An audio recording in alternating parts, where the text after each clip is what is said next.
here we are in the big town on a Wednesday night, 8 o'clock.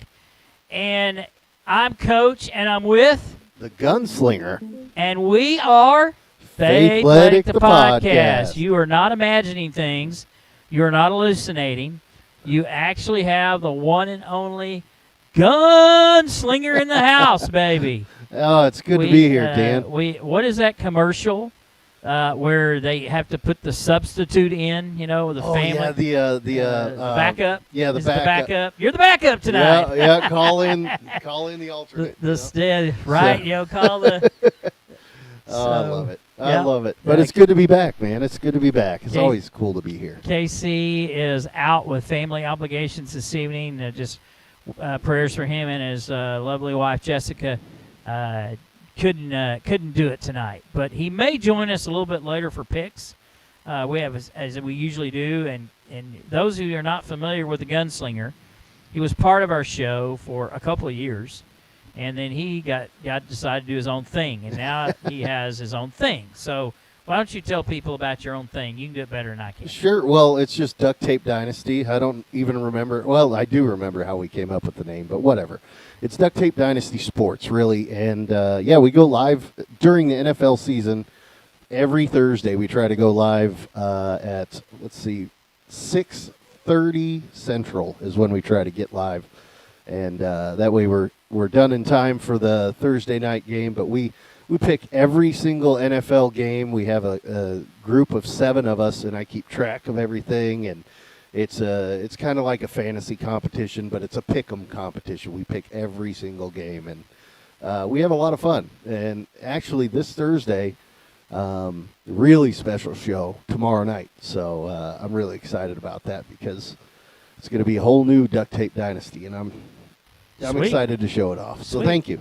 Tomorrow night, 6:30. Yep. YouTube Central. Channel, Duct Tape Dynasty, correct? Indeed, that's it. There it is. Yes, sir. Yeah, our studio here is really small, so the two of us, it's kind of tight. And with all 3 of us, sometimes we change to a different location in the hacienda, but it's always the Faithletic Sports Palace Studios. So this studio was a little tight with 3 people in this smaller setting here, but it definitely made a lot of laughs and a lot of memories in those couple of years, and we all have a different story. KC was kind of going to be a guest on the show through fantasy football one Monday night. I think we were doing the shows back in when it was on Crossover Radio. It was called the OT. And then we actually did a live contract signing with KC, which basically had to sign our code of ethics. That was our contract signing for him to join us full time. So, and then somewhere down the line, you became a guest, and the next thing you know, you're a permanent fixture. Oh, man. So, like you said, great memories, good times, and you taught me everything I know about podcasting and OBS, the system that we use, and I thank you much for that. Well, I need to pick up a few traits from your overlays and your graphics because you've far outdone anything I've even tried to do. Every time I get it going, I lose them. They just go away. OBS can be nasty. It can be an enemy. You can see right now my overlay's black, and that's because I had a really cool. I don't even know how to explain it, but I had a really good overlay that I've been using for a year or two, and it's gone. It just went away. That's a bummer. So that is OBS. It has a mind of its own. Indeed, yes. And it seems to work a little bit cohesively better with YouTube than it did with Facebook, because Facebook was always a mess. Never could quite. That's right. We were on Facebook for a while. Yeah, we started with. Well, I started on an internet radio station, and then when KC and I went our podcast, we went Facebook. Yep. Went Facebook Live, and actually. The OT on the crossover was Facebook as well as live internet radio, so it was kind of had several different formats there. But yeah, I mean, there's our shows are all over the place. I mean, they're on Facebook, they're on Twitch. And then I think we probably exceeded the Facebook shows. We weren't on Twitch very long. I didn't particularly care for the format. But Yeah, it was a very short stint. yeah, it wasn't very long. It was less than a year, I think. We were on Twitch. But anyway, good to have you on the show. It's good to be back. Just out of curiosity, picking every NFL game, how many did you miss last week? I went 12-3 last week. That's pretty good. Yeah. That's pretty good. Yeah, we had one guy that beat me, though. He went 13-2. Yeah. So. That's crazy. Yeah. But, a couple weeks ago, I think it was week 5, we got destroyed. I mean, I don't think we had a single person over 500. Yeah. So that took our statistics down quite a bit. I bet. We used to brag because we had a 72.8% accuracy. From all of you? Yep, total. That was the overall. That's way good. That was the first year, and since then we haven't come close. Too bad you couldn't have like a scratch game bowl or something there. Yeah. Scratch parlay. You know what's really crazy? So, okay, 7 of us, 7 people picking every single game. It comes out to like 200 and something games. Yeah. Last year, the guy that won it by one game. That's crazy. One game. It's that close. Yeah. And we also have a trophy that's passed around. That's funny. It's awesome. So does it get shipped or transport? Has it see, or is it a virtual trophy? It's a 3D printed trophy that my brother-in-law printed. And then the guy that won is actually my nephew. Okay. And so they're both in Montana. Oh, there you go. And they exchanged. That walked across the hall, huh? Yeah. So I don't know what we're going to do if we have to ship it, but it'll get there. It hasn't gotten there yet. Yep. Yeah, that's kind of cool. Yeah, last year, I think KC won, but the year before that, we were 1 or 2 games apart. I mean, it was neck and neck every week. It's crazy. Yeah. With all the picks, I mean, you do 10 games a week, right? Yeah, we do 10. We do 5 pro and 5 college. Yeah. And I think after I've had the numbers over here, neither one of us are doing except very well. I think he is 29-21, and I'm 27-23. So we're barely over 500. I mean, in fact, 2 weeks ago, I think I was 3-7. Oh, yeah. It was not a good week. But I also probably don't pay attention to the odds. I go off a gut. Okay. And that's probably the week. I think last week I went 7-3.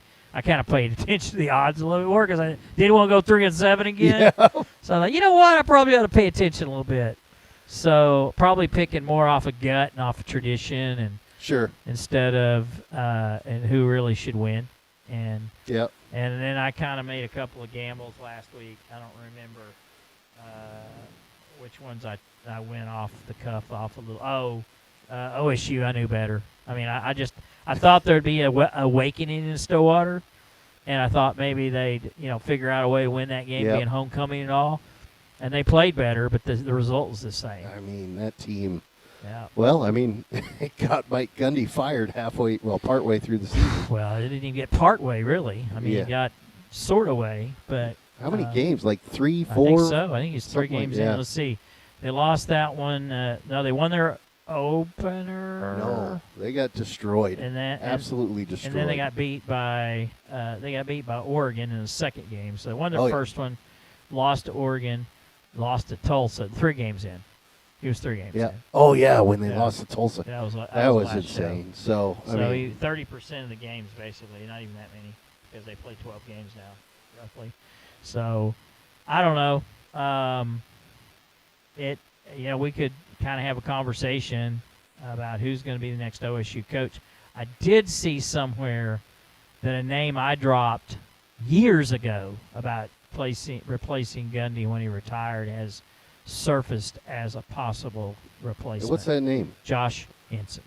Huh. He is an offensive coordinator at Purdue. He played offensive line. He's from Tuttle.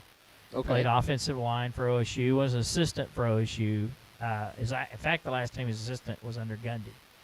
And then he's been offensive coordinator at USC, and now he's offensive coordinator at Purdue. And he's a really smart, intelligible guy. I think he'd be a good choice. I don't know if he'd be a better choice than some of the other candidates out there, but he's an OSU guy. And being an OSU guy like I am, actually I'm not an alum, but I'm an OSU guy, I would rather them hire an OSU guy because I don't want to have a Les Miles situation. But, I think my pick is Zach Robinson, but I don't know whether they'll pick him or not. He's the offensive coordinator right now with the Falcons. So Oh, wow. he was with the Rams when they won the Super Bowl. Okay. He's a product of Sean McVay. He was a starting quarterback at OSU. The McVay tree. Ooh, that would be a good hire. I think it would be a great hire, and I know he's one of the leading candidates. I worry about too many people getting involved with this situation. Is he? You said he's an offensive coordinator? He's an offensive coordinator with the Falcons. Okay, so he's an offensive-minded guy. Yeah. Because I heard one of the reasons OSU struggles so bad is because they have this super complex defense, and the players out there just can't keep up with it because it's so complex and there's so many facets to it. That's what I heard. Perhaps. I don't know if it's true, but there's an outlier there. And you can't cover people, and you can't tackle. I don't care what kind of defense you're running. Yeah, and they true. can't do either of those. They have no speed on defense, and they can't tackle anybody. There's no fundamentals. They drop the ball fundamentally with OSU. Defense. How much do you know how much they're putting out for their team? Like, is it $20 million? Is that like? Do you know how much in the NIL? I don't. Boy, that NIL. I'm guessing it was more than that, though. I thought it was 40. Yeah. But wow. I could be wrong. That is so crazy. I mean, we can just Google it up. But I don't know. I think it's more than 20, but I could be wrong. I was watching that Netflix special on the SEC, and who's the coach for LSU right now? It's Brian Kelly. Yeah, Brian Kelly, and they were covering LSU at this one, and Brian Kelly was trying to keep his quarterback, and it was really awkward because Brian Kelly's agent is the same agent for his quarterback. And it's like this NIL thing just kind of, I mean, it did what we thought it would do. It went crazy. It's destroying college football. Yeah, it's pay to play now. So, yeah. Well, no, sorry, that's backwards, but you get it. Amazing. College kids making millions of dollars. How do they still go to class? You've got millions of dollars. Oh, my gosh. Well, according to this, it's $7 million. Really? Compared to where I got 40 that's what Gundy got crossways is, how you expect us to compete with somebody who has $40 million in NIL and we have 7. Wow. So, I don't know.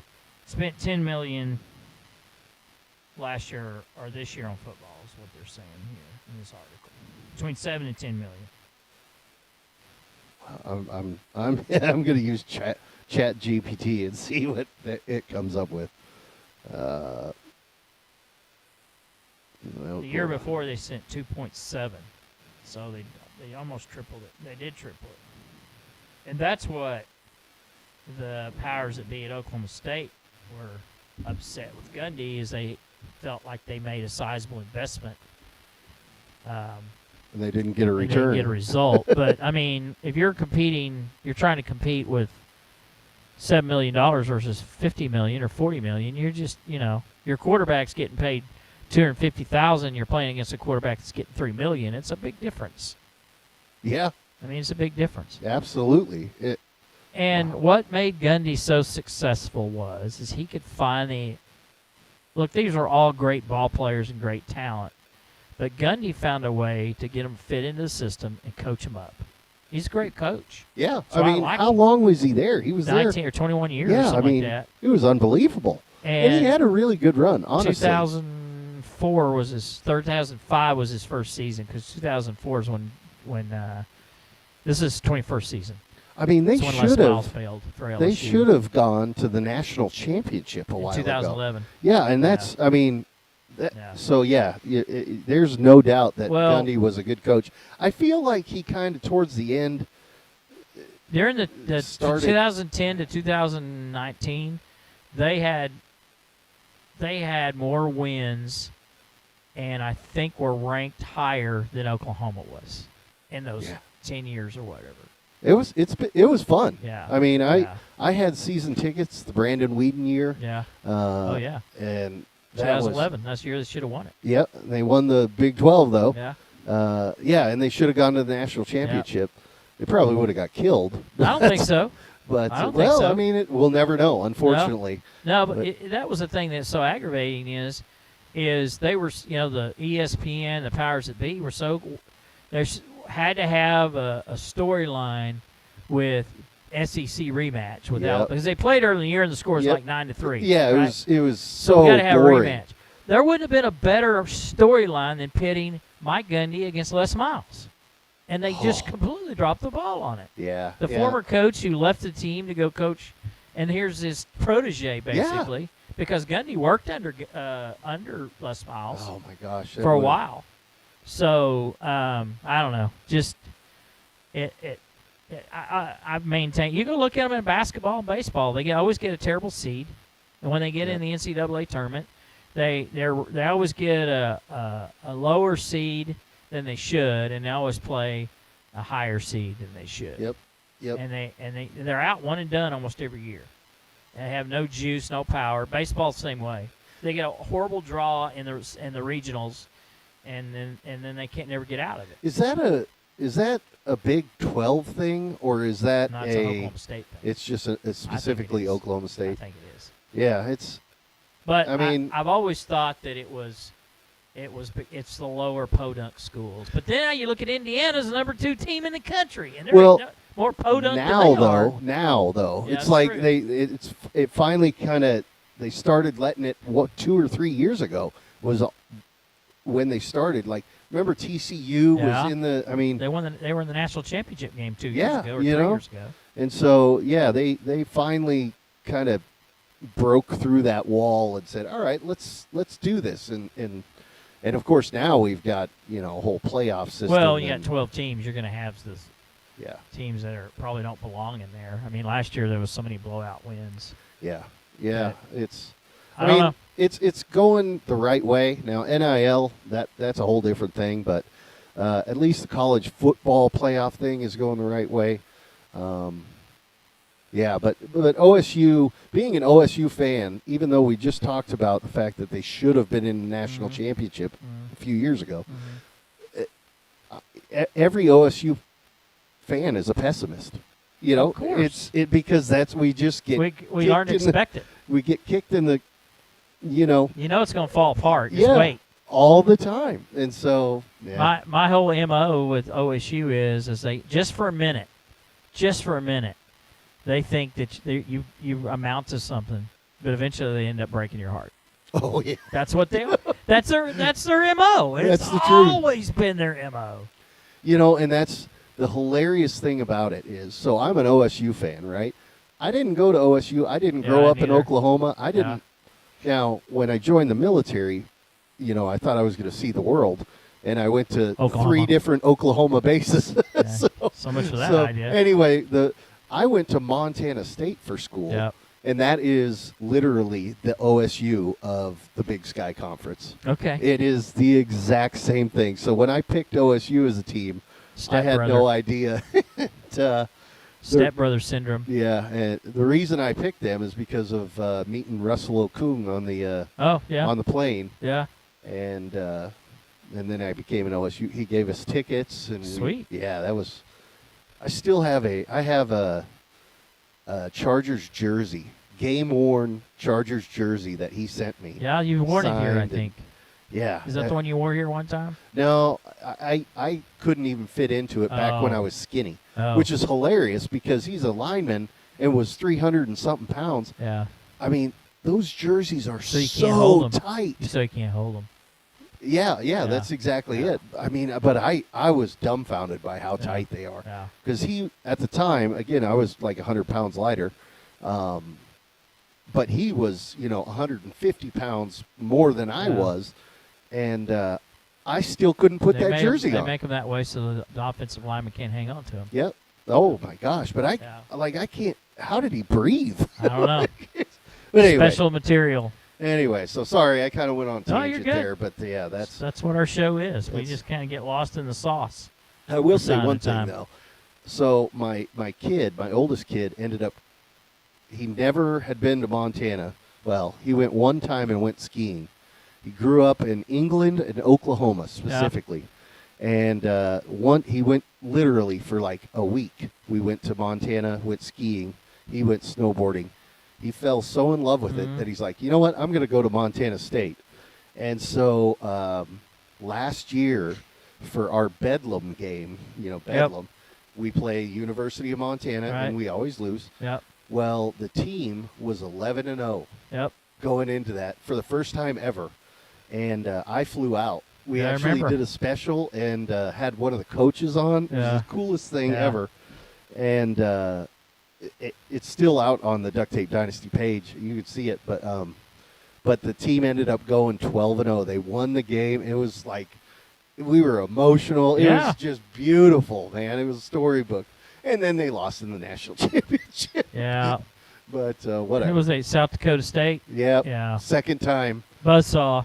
Yep. Yeah. They're the Buzzsaw. Yep.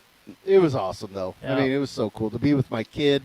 It was his first ever Bedlam game, and even though we don't call it, it's the Brawl of the Wild. Brawl of the Wild, and they have a trophy that's 360 pounds. Wow. It is massive, and it is awesome. Got a truck to bring it in. Yeah. Well, it's like all the linemen. It has a rail around it. All the linemen pick it up like it's a coffin. It's funny. There's pallbearers out there with. That anyway, is all right. funny. I'm sorry. I took over the show. I'll shut up. You're good, man. That's what we're here for. So, just quick side note. Thunder opened up their season last night at home, unveiled not only the championship banner hung up, but those beautiful World Championship rings. I mean, those. I don't know if there's ever been any ring like that before. I've never seen it. A ring in a ring. Ring in a ring. Yeah, that was next level. They I can't remember what NFL team started the pop the top off of the. I didn't know they even did those. Ring. I can't. Who? Did they have the ring inside the ring too? No, they did not have a ring inside the ring. But it was the first team to do the little pop it open thing, and now everybody does it. I can't remember which team it was, but I mean the Eagles one was awesome. All that. Not to cross sports, but Oklahoma City's ring is a home run. Oh yeah, definitely. It is beautiful. It is beautiful. It's cool. Oh, it is. It's so cool. It's like James Bond cool. Like I'm not even kidding. Like if I wasn't even a Thunder fan, I'd say it's cool. I think it has its own Wi-Fi, doesn't it? What's that? It has its own Wi-Fi. Probably. I'm just messing with you. But I mean, they even put a tribute to the memorial, the Oklahoma City Memorial. Yeah, that's I mean, cool.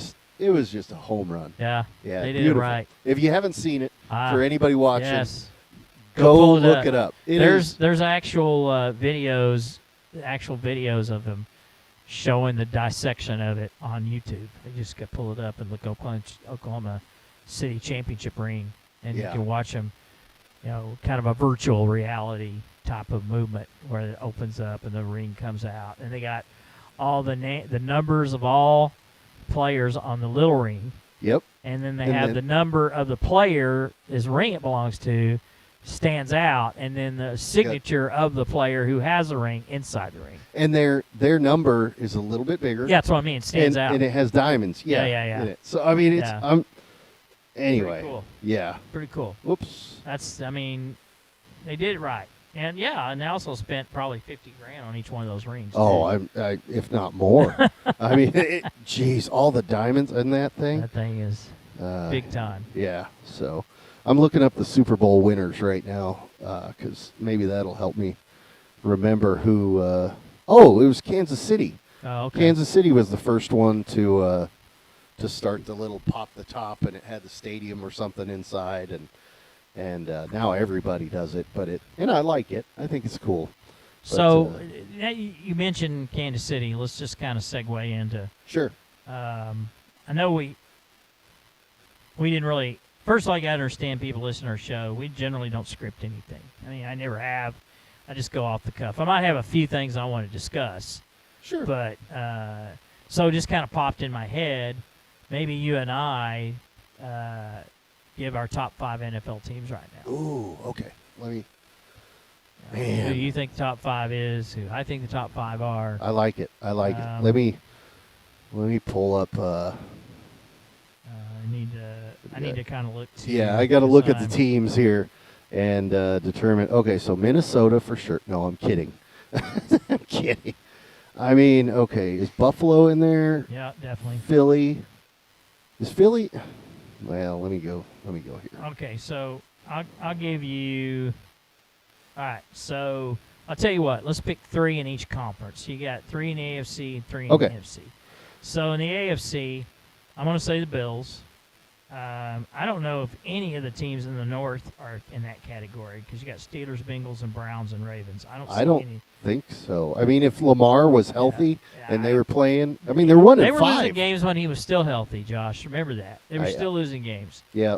So I'd say Bills for sure. I would probably say the Colts. I was just going to ask. Are the Colts in the conversation? And the Chiefs. So those 3 teams in the AFC. You see it any different than that? You know, I'm kind of bummed out because you picked exactly, as I went through it, what I would have picked.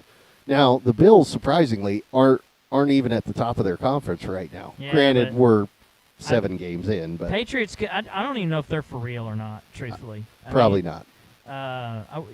Casey and I were having this discussion last week in college, who's, some of the sleepers like Texas Tech. And then who else lost? Miami. And I distinctly said on the show last week, I'm not buying it yet. And they both lose. So, now I'll tell you, and we can get into that. Well, let's wait till we get to college. All right. Well, wait, we got to do the NFC. What are the 3 teams in the NFC? That's what I'm saying. I got to. So, you give me your 3 in the NFC. Okay. I'm going Philly, Detroit, and I can't believe it, the Tampa Bay Buccaneers. It makes me want to throw up. Yeah. Baker Mayfield is having a resurgence of his career. I don't know if the Eagles are that good or not, though. I don't know, but it's just hard to say the Super Bowl champions aren't a contender. I wouldn't disagree with the Bucs, but I'm not sold on them either. Yeah, but who would you put in there? I don't know. I mean, not the 49ers. No. None of the NFC West. I'm going to throw one at you here. It's going to shock you. If you say Carolina, I'm going to throw up. Okay. If the Cowboys have a defense, are they unbeaten right now? God, it's the Cowboys, it's ironic that the team we talked about in college football was the Cowboys. Yeah. And now the NFL Cowboys, they are so similar because they are the ultimate disappointment. Yeah. Like it every time it's like, oh, here we go, finally. You've heard me say it before. When every time you think they're good, they just break your heart. Exactly. Exactly. Look, you know me. I'm the most pessimistic Dallas Cowboy fan on the planet. it's awesome. But their offense is really good. It's really good. Now, there's always something that throws a wrench in the Cowboys, whether somebody gets hurt or their schedule, which that's going to come up to catch up with them. Oh, yeah. Because they're getting ready to mark on that 6-game stretch of are they going to win any of those games? They got the Denver next week at Denver. Yep. They've got the Chiefs coming up in a few weeks. They still got to play the Chargers. Well, they've got a rough schedule coming up. Yeah. I mean, if I pull their schedule up, I feel like Dallas has the talent right now. I mean, maybe on the defensive side they could use some help. Yeah, offensively. But it's just, I mean, I've said it on this show and my show 1,000 times. Jerry Jones, man, I watched that Netflix documentary. Yeah, did you? Seeing what I was talking about, didn't you? Yeah, I mean, he did some amazing things for football as a whole. You grasp a little bit of respect for what he's been through and what he's done. Oh, my gosh. Yeah, he felt the same way. He was a rule breaker, and he changed the NFL. But he's set in his own ways. Yeah. All right, so you got the Broncos next week, the Cardinals the week after that. Yeah. The Raiders, those 2 are wins. Cardinals is a win. You're saying Raiders and Cardinals are a win. Okay, yep. And then they have the Eagles at home, and then the Chiefs at home. Oh. And then they go to Detroit. Oh. And then they play the Vikings at home. They play the Chargers at home. Vikings. They play the Commanders on the road. Here's typical NFL.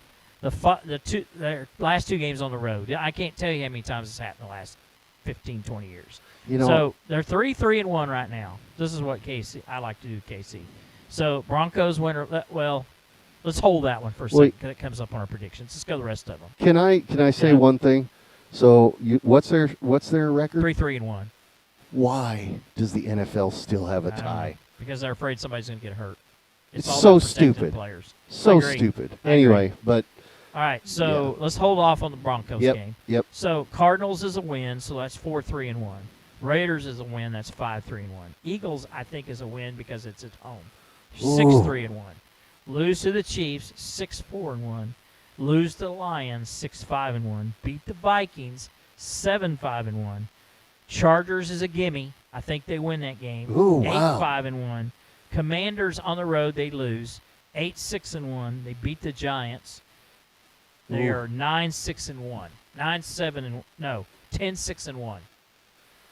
I give them possibly That's a playoff team. 3 more losses in there. So Possibly. And it would be the Eagles. Commanders, I don't think they lose to the Eagles because they should have beat them in Dallas on the road. Or Right. beat them on opener in the I road. just, They're going it's to lose the Chiefs. it's They're they gonna lose to when they Detroit. get those division games, it's like they just No, we were 9-6-1 because we hadn't picked the Broncos game. Right.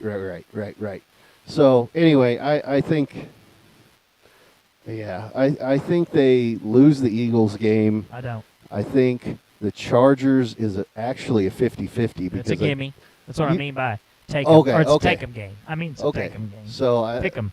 Okay, I thought you meant gimme. No, that's it's a not guaranteed gimme. win. No, I didn't mean that. And then, gosh, what are the last couple? So Commanders and Giants, both And, on the road. the Giants. This Jackson Dart thing, Pretty good. like they are. Can't get out of their way on their way because they're coached though. That's true. So I say New York is actually. Where is it? Is It's that? at New York. Ooh, that's another 50-50 So game. they're. So what happens? Here's maybe the tale of the season. What happens this Sunday might be the determining factor how they close out. It very well could be. Because they go from a losing record or a winning record in one game.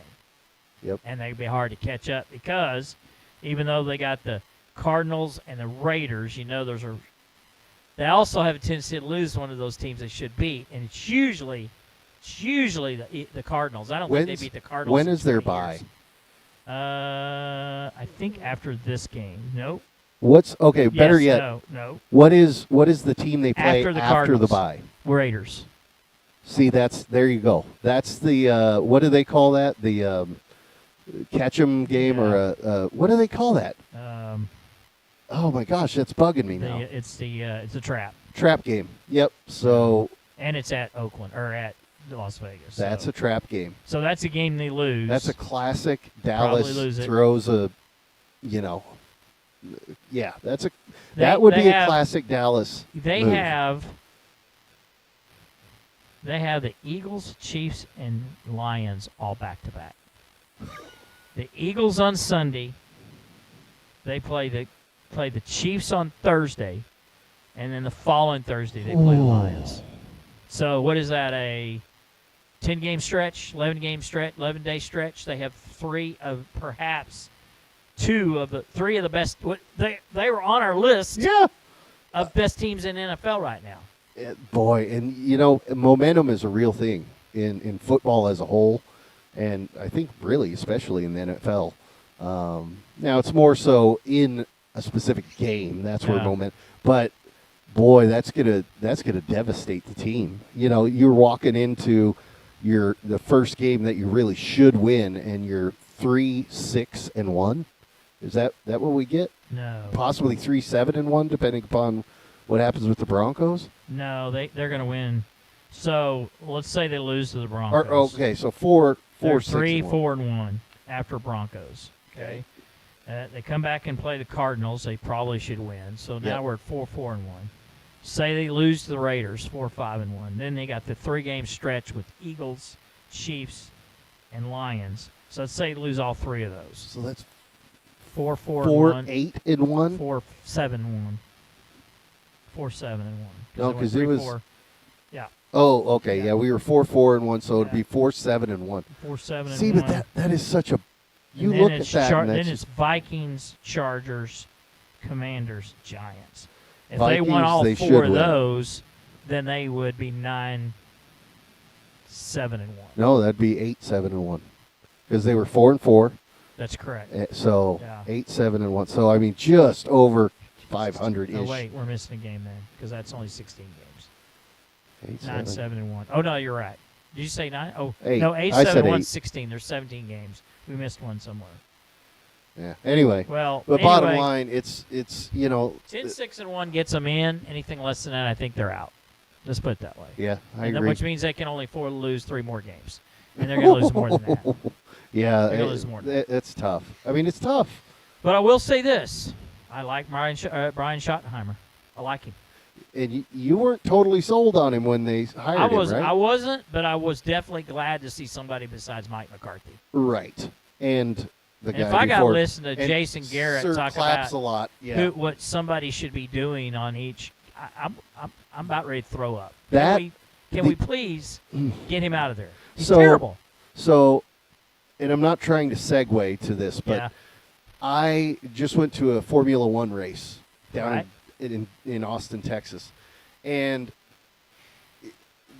they're because America is so getting into Formula One now. Mhm. They pull in these American hosts now. Yeah. It used to be all European. Yeah. And Danica Patrick is one of the hosts, Okay. and her commentary It's terrible. she is. I am sorry. I'm going to say it. It's a mean word. So stupid. Yeah. The things she says, and she says it with confidence. Yeah. And I mean, it's Yeah. so bad. It's embarrassing. Yeah. Jason Garrett's the same thing. Yeah. It's Yeah, oh, like, yeah. why are you talking about football? Well, just stand there and clap. Gag react. Yeah, right. Yeah. Anyway. Can we get I mean, Yeah. everybody's got to get a job, I guess, but Yeah. you could find better guys to. Yeah. He's just not qualified. He's not qualified. I mean, okay, he's not as embarrassing as Danica Patrick. I really want to show you some of the Danica Patrick stuff. I'll take your word for it, but It ain't good, though. yeah. Anytime you got a guy over there who's trying to tell people how to, how they should act and what they should be doing and I mean, I've never, when he hadn't done nothing. I've heard of people that turn down the TV to zero when they watch certain games because of the commentators. I've never done that. Yeah. But with Jason Garrett, granted he's not in game, he's kind of He's a halftime commentator, and before game and all that. An analyst. An analyst, yeah. I am tempted, and sometimes I do. I just turn it down or mute it. I turn the channel. I'm like, why is this guy here? It's embarrassing. But whatever. I mean, I'm with you. yeah, that whoever decided to hire him is whatever. And look, with I hope they're Tony happy. Romo, home run.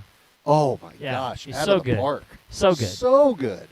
You know what's surprising? The Tom Brady. Tom Brady kind of the first year he stunk. He's okay. He says some really arrogant stuff that I don't think I don't want to call it I want to call it inappropriate, but it's not relevant, if that makes sense. He's so football smart, but he does not have the ability to articulate all that's in his head. He tries to, but it just is comes out not goofy. smooth. Tony Romo, brilliant. Yeah. But he can just, I mean, And he's funny. it's like butter. He's funny. Oh, Yeah. he's great. Yeah. And you know what? For that matter, Troy Aikman. Yeah, Troy's good. Troy's good. He's not very funny, but he's very good. Right. He's very Very prepared. Very prepared. Very. Yeah. I don't want to say monotone, but he's Professional. Very professional. You know, you're getting a straight talk every time. No, but he's one of the good. best. He's one of the best He's really broadcasters good. in the game. Yeah. No doubt. Yeah. So, Which but is Tony surprising. Romo, Yeah. man, He's oof, good. I love when Yeah. he's on. I usually try to figure out which game he's calling, and I watch that game. Which, you and KC were aware, like last year, most of last year, first part of the year, I didn't watch a single game in the NFL. And then towards the end of the year, I started watching other teams because I boycotted the Cowboys all last year. And I thought, hey, this is a pretty good game. And then I started watching another one. And I discovered, hey, I think I'm kind of a fan of the game again.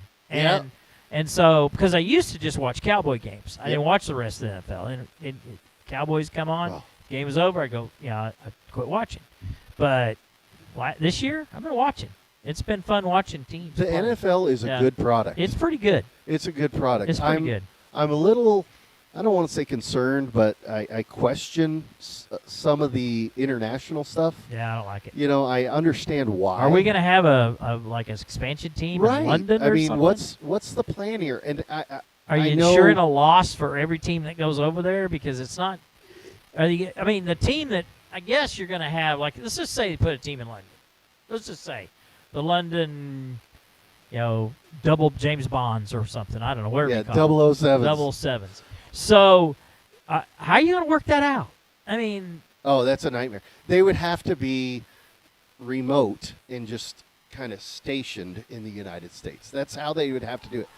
I guess. Because you couldn't. That travel kill you. Is a nightmare. It's one of those teams are not recovering from those losses. Right. And they're still trying to figure it out. The Cowboys go there next year. I'm like, oh, please, when McVay went, he tried we're showing up the night before or whatever it was. Yeah. I can't remember if they won or lost, but it's just everybody's still kind of. You have teams that go over a week early, and then you have ones now that just show up the day before. Roll them out on the game day. It's just try to get it over with so fast their body doesn't know it's happening. The logistics of that, and they talk about player safety. I think that would be a concern. So they'd have to make them remote. I think the players are probably okay with what's going on to an extent because they get to travel and see things they normally wouldn't see. It's fun, and it's fun. Beneficial for the NFL because they're having more exposure, more merchandise being sold. But then again, you're starting to taint the game a little bit because one of these teams has got to win. You can't just have them go over there and lose every game. Yeah. So, because that's why you see a resurgence of some of these teams that hadn't won in years because they're kind of off on merchandise sales. We better have them win some games. I got a friend of mine who I've been telling that to for 20 years now, starting to believe me. Like, I kind of think you're onto something. Yeah, that's valid. It is very valid. That is valid. I'll give you that one. I don't know if it's so much about gambling and more about just making sure the NFL has a marketable product in every city. the whole, this team's down on sales, that we're going to do X, Y, and Z. Yes. I think that's a very real thing. Yeah. Yes. Anyway, let's get off of that for a minute. Wow. Let's talk about college football. Okay. Surprise team in college football right now. One that shocks you the most. And on either the good side or the bad side. Well, of course, Indiana. Yeah, I think Indiana's a surprise, even though they were a playoff team last year. But you know what? OU, for me, and I hate to say it, is a surprise because ever since they've gone to the – let's wait and see. Well, so far. So far they've been. Let's wait and see. Right. But ever since they went to the SEC, they've, not done well. Tanked. And then this year, they're all of a sudden doing good. And but, yeah, they got a long way to go. You still got Georgia. You got LSU this week. Yeah. And, look, as much as grief as Lane Kiffin gets, he can coach some football. And he has figured it out. Yep. Look, I don't know. Have you seen the SEC stuff? Have you seen the one on Lane Kiffin? I haven't seen that one. You need to see it. Okay. He has figured it out. Did you know? I may have told you this before. I worked with his dad. No.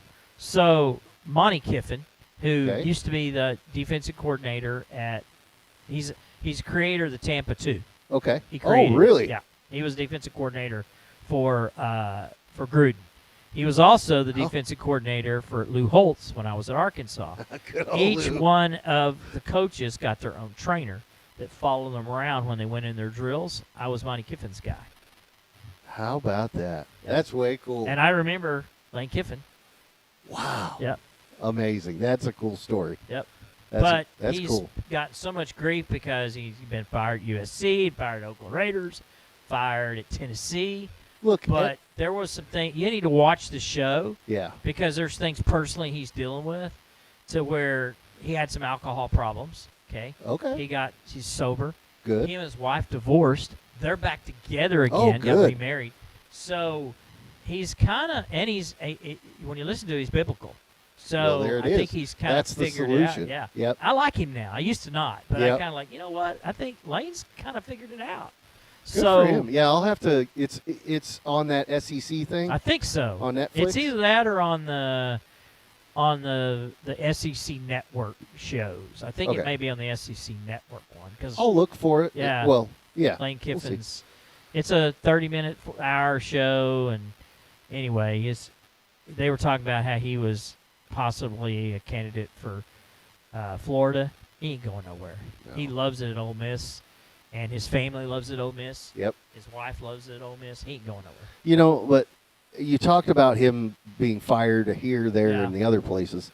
Look, just like life is 100% fatal, like we all know we're going to die sometime, every coach is going to get fired at some point. Or quit or retire. Yeah, like it's going to happen. In. And I mean, got to lose a game sometime. Did Nick Saban ever get fired? No.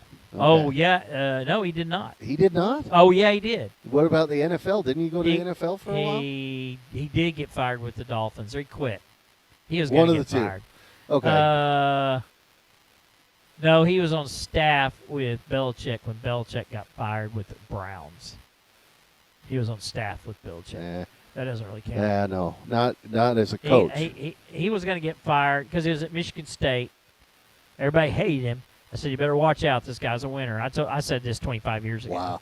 And then he goes to LSU and wins a national title. Yep. Then he goes to the Dolphins. That didn't work. And then he went to Alabama. But and did amazing. Won like 7 national championships. Yeah. So I mean, the guy he's the Bill Belichick of the NCAA. Yeah. Speaking of Bill Belichick. Oh man. Does he get bought out before the season's over with? I hope so. Now you talk about Lane Kiffin getting it figured out. Yeah. Bill Belichick right now he's personally, and this is bad. I guess it's gossip. I shouldn't say it. It seems like he's a mess. I mean, he's dating a 25-year-old or something. Or 24. That's running his life and like calling shots out on the field. Like, what's going on? Bill, come on, bud. Yeah. And then she's trying to run everything. That's what I mean. Like, she runs his life, and he's just like a whipping boy, it feels like. Yeah, he's... And it's I don't like to see it because he's not doing well, and I don't know that his reputation is tarnished at this point, but, you know, there's a little blemish there, this UNC thing. So, yeah. It's funny how that first drive... they played on Thursday night or whatever. I don't even remember who they were playing. And everybody's all like, we're going to win a national title. Oh, yeah. That first drive, they go down and score. They were really good that first drive. They looked good. His first drive of the season. And then since then, it hasn't worked. So, anyway, yeah, it's a little bit of a bummer. But hopefully Bill gets it figured out eventually. I don't know if he'll be there long enough. I don't think so. I mean, Does he go somewhere else after this? Could he? Why would he want to? I know. Why did he do it in the first place? I don't know. Like, what are you doing, Bill? I guess he was intrigued by the challenge of trying to take a pro-style system and take it into college. Because think about it, college has turned into basically a professional sport anyway. You figure, well, I can get these old men to do it. I can surely get, not old men, but adults to do it. The men's league. I can get kids to do it, but they're not something either. He's not. It may be two factors. One is they're not listening, or two, they just don't have the talent, and it could be both. Well, I mean, UNC isn't exactly. If he had gone in and taken over for Nick Saban when Saban retired, it might be a different story. But maybe. But the pick to go to UNC, I mean, even with Bill Belichick, I'm sure it brought some players, but. Not as many as he could have got, and not as high quality as he could have got if he went to like an Alabama. Yeah, sure. So, but they did open up the pocketbook for him. Oh, yeah. Yeah, well, it's Bill Belichick. Yeah. Boy, yeah, that's an interesting question, though. right. I wonder if he gets bought out. Do you think he gets bought out? I don't know how he survives it. They're probably going to let him play out the season. That's what I think. But it's not going to cost him any less money. Well, right, but it's going to cost him recruitment. I think so. the Look, respect for him, they'll let him finish. I'll the ask season. you this question, and then we need to move on to our picks. Was it justified, or maybe it was justified, but do you think it was the right decision to fire Gundy after 3 games? Was it the right decision in the grand scheme of things? You know what? I'm going to go out on a limb and say yes. Okay. Why? It started so bad. Yeah. It's just, and I mean, like I said, every coach in the NFL or any football, whatever, any sport, it's guaranteed you're going to get fired, or you're not going to be there forever. Yeah. And so I think for a few years, OSU has been kind of going, okay, when do we let this guy go? When do we let him go? When do we? And I don't think it was so much their choice as, the media was just all over that. Yeah. And I think that kind of tipped them to say, you know what, it's over. I don't know if it's – I think last year started it, but you got to remember they're only 3 years away from playing in a Big 12 championship game. And then 2 years before that, they're 1 win away from being in that 14 playoff because they don't lose to Baylor in that Big 12 championship game. They're playing in they probably should have been playing in it anyway, but they lost to Baylor and they got bumped out of the 14 playoff. Yep. So I don't know. He may being in a position I'm in professionally. If we have somebody who doesn't want to be there, we move them out. Don't let them stay because they're just going to kill your product. Well, if that was the case and he didn't want to be there, they should have let him go. If that was the case, and I'm pretty sure that was probably a good portion of it. He's like, you know what, I'm done. And he probably said, I'll finish out the year, and they go, I don't think so. You know what, Mike? Yeah. How about we just call now. it quits? Yeah, it would be it'd be cool to be a fly in the wall on that conversation. All right, so just kind of real quick, you weren't part or haven't been a part of our picks except for 1 week. I don't know where you were in that. They're over there somewhere. Yeah, but it doesn't matter. But Casey and I, again, he's 27, and no, he's 29 and 21. I'm 27 and 23, so he's a 2-game lead. We're going to have our guest picker today who sounds like to me he's like a 70% prognosticator to me, so we're all going to get blown away. Just like Mike Gundy, I'm a little bit removed from that. I'm way down you got now. 12 out of 15 games right last week. I mean, well, that's 1 week. Yeah. You should have seen a couple weeks ago. Start with the 5 college games. I'm going to tell you the 5, and then we'll go back. So sure. The 5 games are Minnesota at Iowa, Missouri at Vandy, South Florida at Memphis, at Ole Miss at Oklahoma, and Texas A&M at LSU. All right, so I'll start. Everybody knows I hardly ever go against the Fighting P.J. Flicks of Minnesota. So I'm going with Minnesota. And I would say if it was in Minnesota, I take Minnesota. But it's in Iowa, so give me Iowa. Okay. Maybe we'll get Casey's picks later. I texted him and I hadn't heard that. Yeah, I saw that. Okay. Missouri at Vandy. I'll let you take this one first. Just give me Vandy. Yeah, I'm going to agree with you. I love Diego. Yeah. Oh, Diego. I love him. He was on that SEC Netflix show, and I kind of fell in love with him too. Yeah. I love the guy. Yep. So, don't know if he can play college or pro ball, but he's definitely got moxie, and I like that. South Florida at Memphis. This could be a showdown between non-Power 4 schools that end up in a playoff. Who do you like? I'm going to take Southern Florida. Okay. Or South Florida. Yeah. Why? I don't know. Well, Memphis kind of stunk it up last week. Yeah, I just, I said momentum earlier. I feel like momentum's on their side.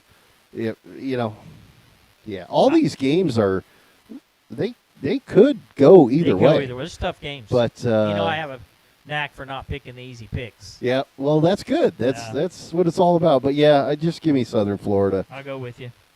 Ole Miss at OU. I'm taking OU, and it pains me to say that because, I'm an OSU fan. But they're rolling, and they're the hot pick right now, so I'm going OU. I'm going Ole Miss. Okay, good. A&M at LSU. I'm going to take A&M to upset. Well, not really upset. I guess they're favored over LSU, but it is in LSU. It is in Louisiana. So, like I said, these are tough games. I need to see something really quick. Is that a night game by chance? Because it is. I'm not picking against LSU. Oh, I didn't look at the time. Let's look. Yeah, let me. Oh, I'm in the NFL here. I get it here in a second. NCAA. So, come on, where are you? Football. Okay, so they are. Isn't one of them ranked? They are at 6:30 on Saturday. I'm going LSU. Okay, that's those night games. It's the prime time. Yeah. There's something about Louisiana at night, though. Well, yeah, in Louisiana, I really feel like primetime games really favor the home team because it's always great. It's crazy. For a primetime, like a Monday Night Football, it's just better. Yeah. Anyway, yeah. So that's a good pick, but yeah, give me A&M. Okay. All right, that's our 5 NCAA football picks. Our 5 pro football is Minnesota at LA Chargers, your team. Yep. And then we've got the New York Jets at Cincinnati. That was a dog game, but I had to pick something. Third is Chicago at Baltimore. I got Washington at Kansas City, and I have Dallas at Denver. So I'll go first on this, Minnesota at Los Angeles Chargers. I'm going to say that the Chargers are going to win this game. Yep. I'm picking my team. Okay. I love Justin Herbert. I love Lad McConkey. They're a good ball club. They're doing all right. The Jim Harbaugh experiment is kind of working. Yeah. You were kind of down on it. I definitely am. I don't know where you're seeing that. I'm a pessimist about him. I like just him. because he's so weird He's with weird. the media. Yeah. But he can coach football. He is a football guy. He is a football coach. And so I'm coming around on him. I remember they were a couple of plays away from playing in the Super Bowl against the Cowboys in Super Bowl 30. They lost to the Steelers in the AFC Championship game. They came back the following season and played the Cowboys in a regular season game and beat them. And he was mouthing off about, well, we'd have played each other in the Super Bowl. We'd have showed them we were who we were. You didn't know. Yeah, I mean, you shoulda, coulda, woulda. It didn't happen, bro. So he sorry. Popped off like, whatever. Yeah, you lost the game. Yeah. You didn't get there. So. All right, the Jets at Cincinnati. The Joe Flacco. Give me Joey footsteps in Cincinnati. I'm going to say Jets get their first win. I wish Cincinnati would wear that white helmet. Yeah, that's pretty cool. More. That the is white, a sharp, sharp look. I Maybe like that. They will. Yeah, I like that the NFL. What do you think about this? And I'm sorry, I'm diverting here. You're right. But Oregon has 7,000 uniforms. Yep. College football eventually kind of started seeing, it's a marketing thing. Yeah. It's a money thing. Sure it is. But all the teams, most of the teams started doing these cool alternate uniforms. I am a huge fan. I know you are. You have a whole show dedicated to it. Yeah. NFL does it as well now. Yeah. Now, I'm not a fan of the Savannah Banana LA Chargers. I'm not a fan of that uniform. Yeah. What do you think about the pros having these alternate uniforms? Like I said, Cincinnati is a home run. So I like it, but I think there are should be some limitations. But if they're going to let it do, I love the cowboy tradition. Yep. With their I don't like it when they wear something untraditional. It's like on Thanksgiving Day, which I'm getting a chance to go. I want to see the cowboy silver and blue. I'm going to see the cowboy throwbacks. I hate the throwbacks. Yeah. I hate them. Oh, that's the one with the big star on it? Yeah, the white. And I like the white helmet they wore.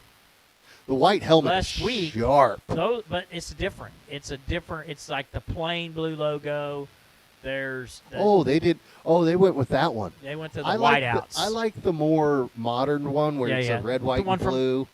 Well, they haven't done that in white yet. They just do the. I thought they did. No, okay, but anyway. But they two stripes and the good star. Yeah, and it's a modern star, not the old one where it's just solid. I like blue. that. I like that. But I kind of like it. I mean, when I see like the Dolphins I thought their jerseys is really cool, and I love the Detroit Lions' jerseys. Oh my gosh, the black helmet, their the blue helmet is amazing. Yeah, the Panthers, I thought they got the Carolina blue jersey pants with the black helmet. Now some of them are stupid. Like the Packers ones are stupid. The Eagles ones are stupid. Yeah. But I like the Kelly Green Eagles. I like that uniform. No, I'm talking about that one. I'm talking about when they wear that rustic. Yeah, I don't know. I'm not the Steelers this week are going to wear that weird one. The bumblebee one. Yeah it's like a modern bumblebee. I don't like it. Not a fan. But I do like the mixing it up a little bit. Yes, okay. I think it looks cool. Okay, and it's a marketing plot. Ploy, whatever you want to call it.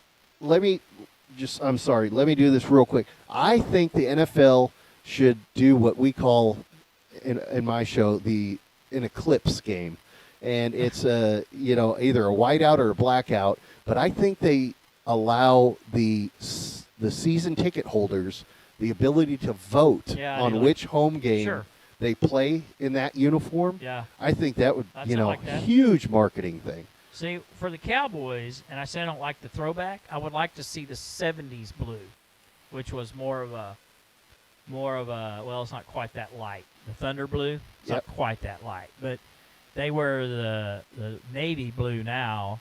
I would want to see the royal blue, which they had it. They changed that blue up in 1981. Okay. They lost a playoff game against the Eagles in the old blue. Let me look it up. What year? What do I need to Google to find that uniform? Look at the. Let me think. Look at the 1977 Dallas Cowboy blue jerseys. They're just. It's a royal blue. It's not navy. It's just a lighter blue. Okay. I used to have a Cowboys hat that had. Oh, okay. Find it. And then it's so the color they have on their stripe, on their white jerseys, you just reverse it. Yeah. They have white stripe in the blue jersey. Yeah. And that's what they wore through the 60s and 70s when they went to the new design. And in 81, Textram redesigned because Cowboys have the curse of the blue jersey thing. And it still lives today, by the way. The Cowboys have a lot of curses. They do have a lot of curses. That probably caused half of them. All right, back to picks. Sorry.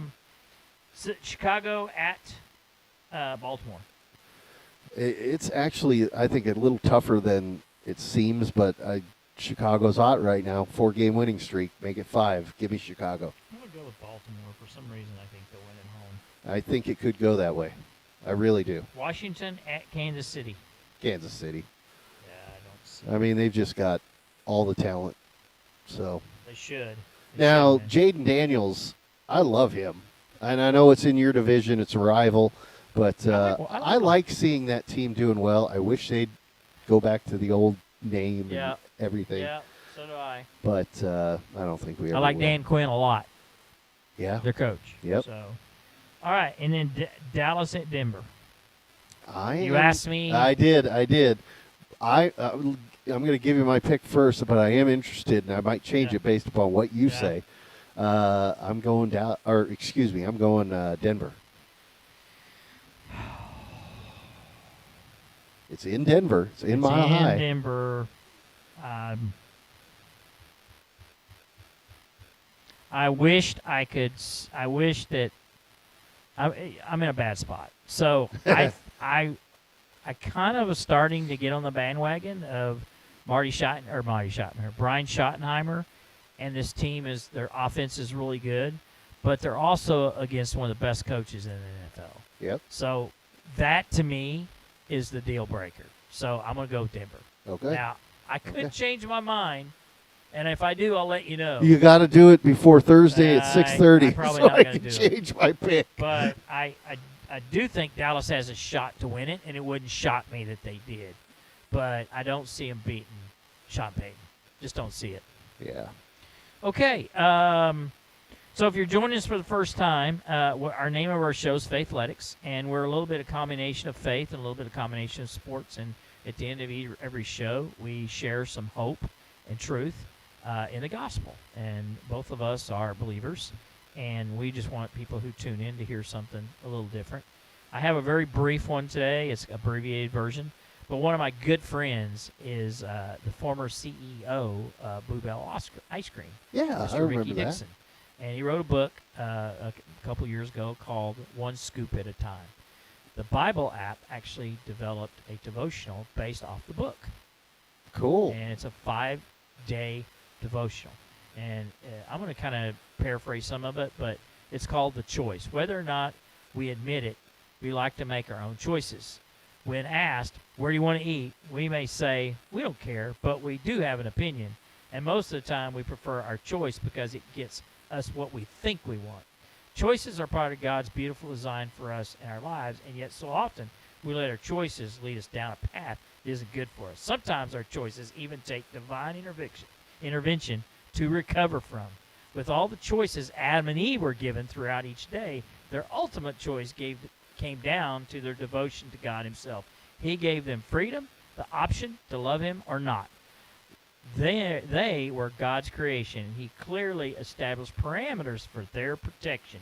He also communicated to both the benefits and the consequences of their decisions, but they had free will. Right or wrong, they could choose. When faced with a choice between two trees, they chose the desire of knowledge over life. And the tree of life was removed from Eden and from earth altogether. From that moment on, their newfound knowledge opened the eyes to right from wrong, good and evil, and also birthed the seed of sin, which has been passed down through every generation. It became the freedom of choice. Part 2 will become next week, but it's a longer devotion. I thought it was, but very much truth in making choices of the choices that led to sin to where we are today. Yeah. This wasn't God's plan for us, but he gave us choice. Right. And you know what? I got a little choice story as well then, if I may. Yeah, may I? Absolutely. Sure. It was something I saw on social media, actually, and it's a pastor, a young pastor, very modern, wearing shorts and stuff while he's preaching up there. He might be a student pastor. I don't know. But anyway, he was giving an invitation at an event, like a summer camp. And, he said, all right, come get Jesus, whatever. And nobody got up. Nobody got up. And he was dumbfounded. And so he started praying and whatnot, and he gave the invitation again. And in the back of the room, one kid stood up. One.